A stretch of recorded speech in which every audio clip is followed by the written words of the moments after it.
Takže zdravíčko diváci, dobrý den a paráda.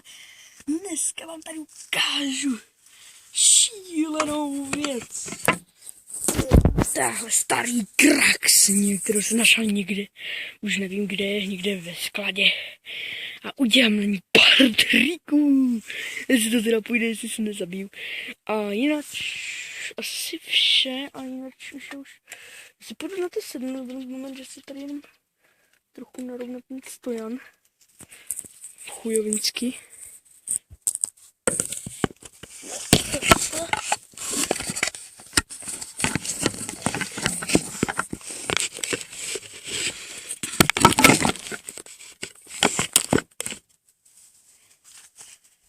What? Dobrý.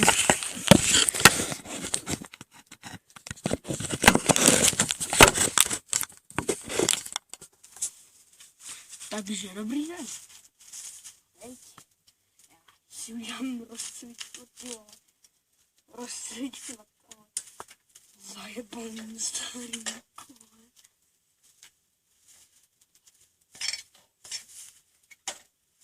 Pokusím se ho vůbec rovnět.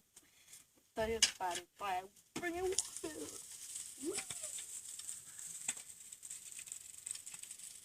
Uvidíte si na kanále.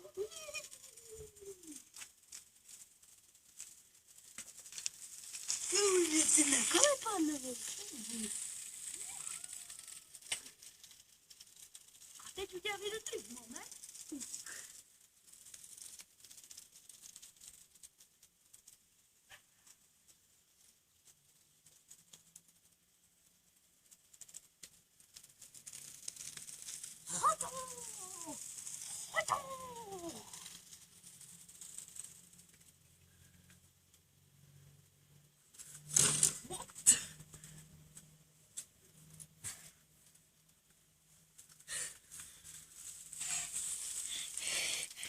Dopadl jsem docela dobře.